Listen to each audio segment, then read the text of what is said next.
Hello everybody, this is a Lamley showcase. Equal parts sneaks and equal parts showcase. I have the brand new first mix of 2026 from Hot Wheels Premium Formula 1. If you know, the models come out, or the cars come out one year, and then they can be produced as replicas the next year. So it says 2025, but this is the first 2026 mix.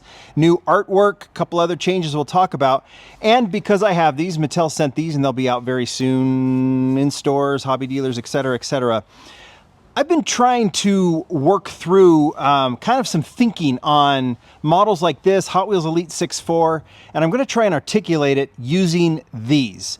And you see with the title of the video, I'm going to show you these models, but I'm going to put these up against a couple of things. Other premium F1 models and the Hot Wheels basic models. And I think this is appropriate because we're at the end of the year doing the Lamley Awards. Some people are voting on this F1 model as best new model, that best new basic. Anyway, let's just get into it. We will start by showcasing these. So, couple of things. Here's the mix. Instead of, I think first off, the assortment is the first thing. There are two of the McLaren models, right? Number 4, number 81. There is one MoneyGram Haas F1 team, and there is one each of the Visa and the AMG, obviously the Mercedes Petronas Formula 1 team.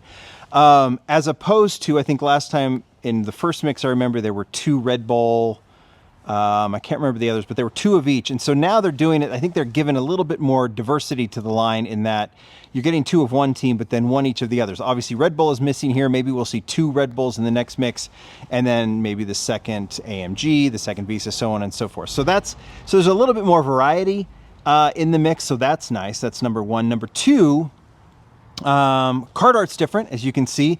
Before we had the car facing straight forward, so you had the nose of the car and then some details. Now we have, I would say, a little bit more of a Hot Wheels vibe to this one, right? The angle and the speed, it kind of replicates the basic look, you know, the basic line look. So it has I think this feels a little more Hot Wheels. I did like the artwork last time, and I do like the artwork in this case too, and I like that they did mix it up for the new year. And then the last thing, which I think was something that was said by a few people, is you've got this plinth, right? This base that the cars come on. Not entirely sure why Hot Wheels is doing this. Maybe it's at the request of F1. I'm not totally sure. I'm not a fan, to be honest. I think these cars should look more like Hot Wheels. More on that in a minute. And I don't like this. To present or to display them, I guess that's fine. But they are, and people were noticing that there was not this little notch here in the blister last year. And so if you were going to display it in the blister, the car would just sit super forward, and it was very hard to, without a protector, to display. Now it sits a whole lot better, and with that little notch in the blister, a little old school, right? Going back some years. So that is a kind of a nice thing. So those that want to display them this way in a premium model, that may be the way to go. So those are the biggest changes. I don't know what else, if there's anything else that I'm remembering that or that I notice it's a difference. There's that. I'm assuming these will be out very soon. Okay, so let's look at these. We've talked, and I really do like these models. I want to make this clear as I talk through this today. I do like these models, but there's some opinions I have on them. I've mentioned models like this. Rob Mathis is in charge. Rob Mathis, the designer for Hot Wheels, he's in charge of the designs and has done an amazing job on these castings. Each one is a replica of the actual car. So I'm assuming, I don't know, I'd have to have some to compare. I don't have, if there's any changes to the 2025 cars, I'm assuming that the changes are reflected in the model itself.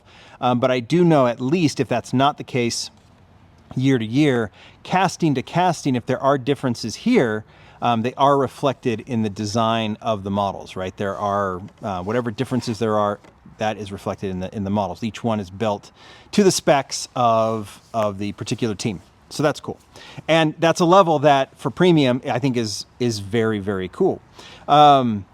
And what I'll do, I will open these up later. I just want to show these to you. I'll put them on the turntable without the plinth. I'll do that a little bit later, so you can see them. But I don't want to spend a lot of time on opening these up. So you'll see them as I talk about each one. And we can start with the AMG Petronas team.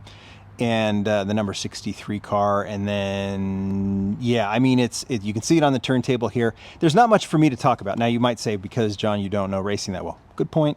There are subtleties in these cars that I can't speak to, nor am I going to try and embarrass myself. But I am a Hot Wheels collector, and I feel like I have a level of expertise as a long-term collector. So that's why I'm going to approach this the way I'm going to approach it today. But the AMG team, this is these are very cool replicas, and I can talk about that. Here is, I think, did Christina do the decals on these?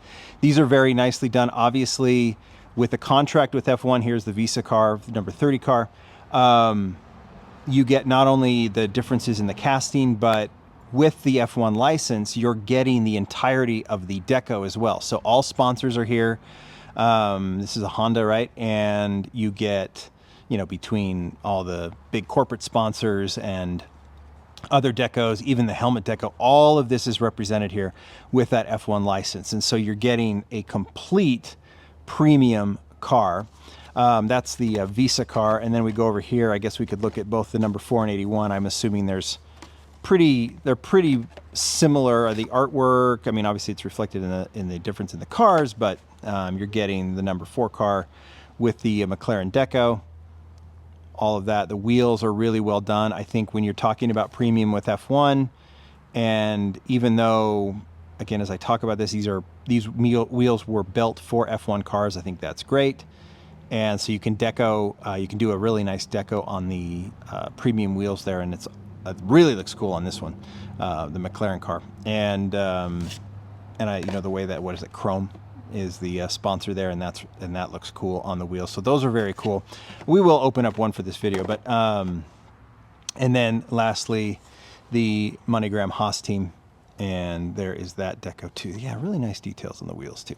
These are each one. Rob Mathis, I said this before, there are these lines now with Elite 6.4 and F1 in particular, F1 Premium, where this is a chance for the designers, as I've said before, to flex their muscles, to maybe move beyond Hot Wheels, what we know with Basic and what we know with, the level of premium that we're used to.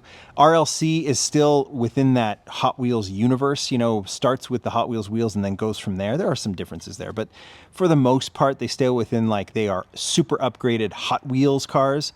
These F1 and Elite 6.4 are very much along the lines of the premium that we are used to from brands like, say, Mini GT, Tarmac Works, that sort of thing. That level of premium, I think that is what is being aimed for. Realism could be at the request of F1. It could be something that, Hot Wheels, obviously with Elite 6.4, is trying to lean into. But you have some super realistic models, and you have talent on that Hot Wheels design team amongst all the designers to do something that is really good. But if you take these and compare them to these, now I see this all the time. This is a particular, and I hope you hear me through in the nuance of this discussion that I'm going to go through right now. Because if you look at this basic car, this basic Hot Wheels F1 car, it is the same casting, just with different deco. Obviously, you get Red Bull here, you get AMG Petronas, and you get Williams. Then, of course, you get the 5 other teams here in the 5-pack that was put out. We're going to see more cars this year. I'm really, fingers are crossed, that we see a Ferrari this year now that they have the license and they have some time to develop it. I don't know. Honestly, I don't know. I've asked. I don't have an answer. If, Ferrari might say, we like this because you can replicate our actual car. They might say, we don't want to have our deco on just a generic F1 car. So I have no idea if that's going to happen. I hope it does. I hope Ferrari says yes to having their deco on this casting. But it could happen. It could. I have no idea. I have no idea what we're going to see in 2026. But you obviously compare. Let's see. What do we have here? We have the AMG. So you have the Mercedes team here. And of course, this one is more realistic than this one. It's supposed to be more realistic than this one. And sometimes when I show a Hot Wheels car, an RLC car, if someone says, hey, that RLC car is $35, and why would you buy that for $35 when you can buy a Mini GT or, a Tarmac or another brand that's super more realistic and more detailed for the same price, or if not cheaper. I understand the argument, because if that's what you want, is realism, and that's what you're shooting for, well, Hot Wheels isn't your brand. You might have graduated from Hot Wheels to a Mini GT. We'll use Mini GT as an example. They do an amazing job. Tomic Limited Vintage is another great brand, of replicating real cars in 1/64 as detailed as they can in that small scale. And for me, like, it's like, it goes without saying, yeah, if that's how you like to collect realistic cars, then by all means, yes, you should spend the money on that Mini GT over an RLC. An RLC is an upgraded Hot Wheels car. And for that, within that, for lack of a better term, Hot Wheels universe, that's cool. I am a Hot Wheels collector. I collect other brands too, and I love collecting Mini GT and Tomic Limited Vintage for the idea that they are really nice replicas of real cars, race cars, street cars, example. But I collect Hot Wheels differently. I collect Hot Wheels for these creative representations, you know, starting at the base of a toy and just working through these very interesting methods to create these toys. So I find that even though we're talking about Hot Wheels here, this one has more purpose and more appeal to me in terms of like what the purpose is of Hot Wheels versus this one. This one is realistic. This one is as detailed as possible. This one is a showcase of Rob and Christina and other designers' talents for sure. But this one, I think Craig designed it and the casting, and then I think Leeway did the decos, more simple decos, of course. And F1 was cool with making a Hot Wheels.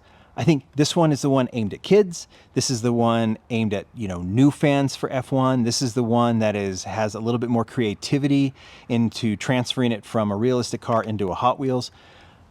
You may not be into it, but this to me is the more purposeful Hot Wheels than this one, going more the route of like away from Hot Wheels branding and into the more realistic range. So it's nice, it's beautiful on its own. This is my whole thing with Elite 6.4 too. The Elite 6.4 models by itself, like the CSL that was just released and this other one coming out soon, which will be awesome, they're really cool on their own, but I don't see them fitting into my Hot Wheels collection, and that is my complaint. So I love them and don't love them all at the same time. And I also think that because of this, and I know I'm rambling, but I want to make this point. Because Hot Wheels is aiming for realism here, then it is fair to compare these to this. And so I'm going to. And then we're going to talk a little bit more about this. So I'm going to open up this one. What number is this one? This is a 2023. This is number 81 as well. 2023 is obviously number 2025. So the castings might be a little bit different because they're different, you know, they're a different year of car. But we're going about the details of the casting and the details of the deco. And I think we know now where someone might argue, why would you spend such and such, what is it, about $8 for this when you could spend, what, 10 to 15 for this and get more realism? It's a fair comparison. Someone might say, well, this one, the Hot Wheels, is cheaper than this one, so I actually prefer this one. But I don't see it fitting in the Hot Wheels. Do you see what I'm saying? Do you see the dilemma here? This is me. This is my own opinion. But if Hot Wheels is going for realism here, then it's fair to compare them here. This is where I think those comments that I see on my videos at times, or on Instagram or things like, why would anyone? Because the person likes Hot Wheels and wants those. The person who wants realism, and that is their number one criteria for 1/64, should be going this way. And I don't know why they would go to Hot Wheels, except when Hot Wheels does this. See, I'm going in circles. So let's do this. Let's open this one up. And here it is. Now, I already put the others on the turntable, I hope, by the time I've shot this video. But here is the Hot Wheels version. Now, I'll keep it on the plinth for now. Here is the Mini GT. We'll get this one open.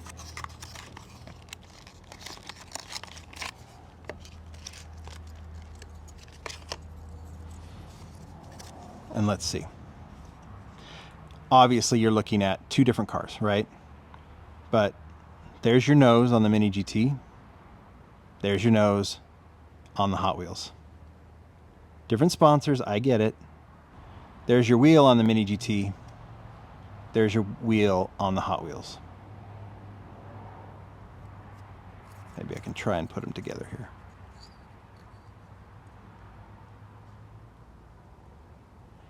See?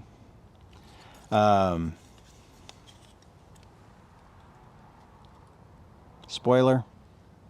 Spoiler.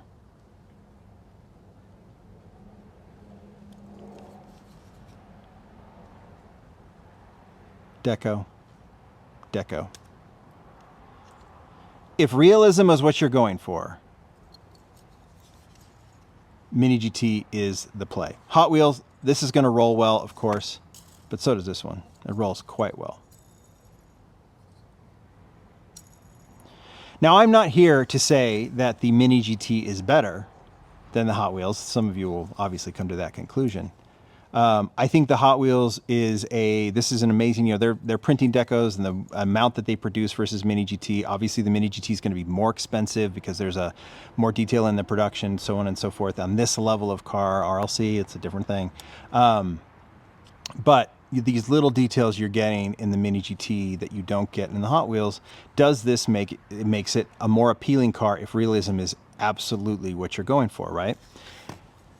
I could take out the McLaren here from the 5-pack, and obviously there's no comparison on the Mini GT to the Hot Wheels Basic, and obviously the same here, no comparison from the Hot Wheels Basic to the Hot Wheels Premium. This one is obviously more detailed than this one, but this to me is the proper Hot Wheels, and this one to me has the proper Hot Wheels legacy, and this to me is the better one, is the more important, and my preferred Hot Wheels F1 car is this casting in these decos. Does that make sense? Because it's more of the lean in. Now, could there be a car culture level, like you take this casting, upgrade it to premium? Yeah, I don't think that would translate, right? This one needs to stay in basic. It won't look good enough for car culture, I think. But in basic, in 5-packs, and on the pegs for $1.50 or whatever the price is wherever you are, this one works. I was talking to someone who is very involved in racing, writes for racing, writes in racing and cars, knows a billion more things than I do.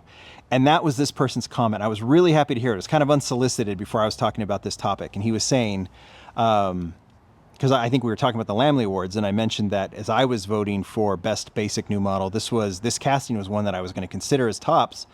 And he agreed, and he said, it is so nice to see F1 allowing for toy-level cars to bring in new fans, new collectors. They used to not do that. They were more about super detailed, high-end replicas that basically sat on rich people's desks, I think is essentially what that person said. That's not the Mini GT and the Hot Wheels Premium at this point, but it is kind of on that level. And if you go back historically, this is where I think this model, I can put these here. I've got some loose versions here of the 3 basics. There's your Red Bull and your Williams and your Mercedes. Goes back to, I think, a really cool era when Matchbox was doing Formula One. And this, to me, is, now let's see.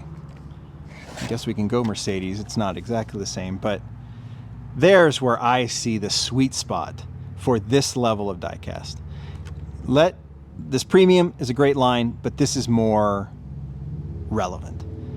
The Hot Wheels compared to these classic, really cool, and it was the same thing, same casting. This casting I actually have here in the Ferrari. I think I have the Ferrari. Yeah, I have it packaged here. Formula One deco. You've got, I don't know what 3 teams here. I think you've got the Williams team up front. There's Ferrari right behind, and I can't tell. Is that Lotus maybe in the back? But you had this great art, this really cool. This really cool blister with this cardboard. I mean, this, if you like vintage toys, this is about as good as it gets. The packaging is phenomenal.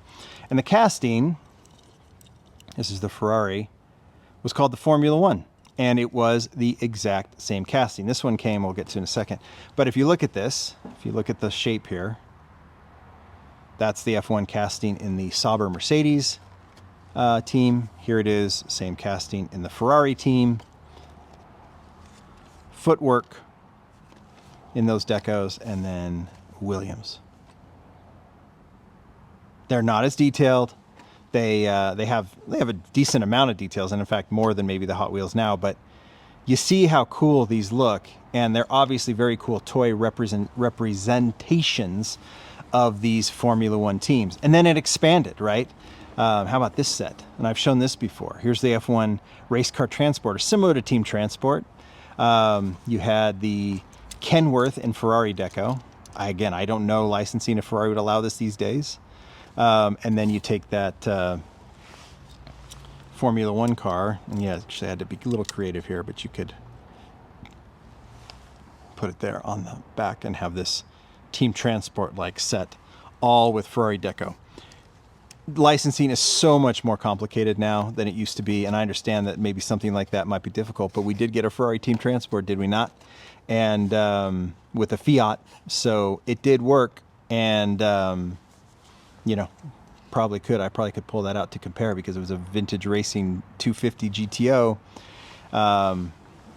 with a Fiat hauler, and here you have a Ferrari F1 car with a Kenworth hauler. Kind of different, but kind of the same, right? Anyway, these are play sets, and these are cars to throw around on the track. I don't collect Hot Wheels to throw around on the track, but I feel like Hot Wheels are an extension of those origins. I want them to be in a realistic range, but I don't need them to be perfect. I don't want them to look ugly with like the slanted chin and all that kind of stuff. But I think especially with Formula One, in my case, and what I'm trying to explain, I think that these are the better and more relevant car. And as we're going through the Lamley Awards, I'm more apt to vote for the basic Hot Wheels than I am the premium. Does that make sense? I just think it's a point that I've been wanting to try and make, and maybe it's not maybe you're like yawning at this, but it's a point I've tried to make on the Elite 6-4 to understand these are great on their own, and the Formula One cars definitely are, but there's a side of me that says I like seeing Hot Wheels staying a little bit more in their lane. For those of us that like to collect these together, I'm more apt to have these than I am the premium. These are great. They're coming out soon. They're great on their own. I like, because they're putting these out, if you want to collect the entire team, I think from that sense, you've got a collection here that you can definitely create. Mini GT's doing the same thing, and if realism is exactly what you want to go for, I think you go for the Mini GT. It's the most detailed of these cars, especially also with the playability and like a good decent weight to them. They're very similar in there, where the Mini GT really is the tinier details and the quality of the deco. That's where they win. But I think these are, I'd rather collect these. There's my point. We've done a little nostalgic, we've done a little future, we've done a little current with the basics versus premium. Basic wins. Thanks, everybody. I would love your thoughts. Bye.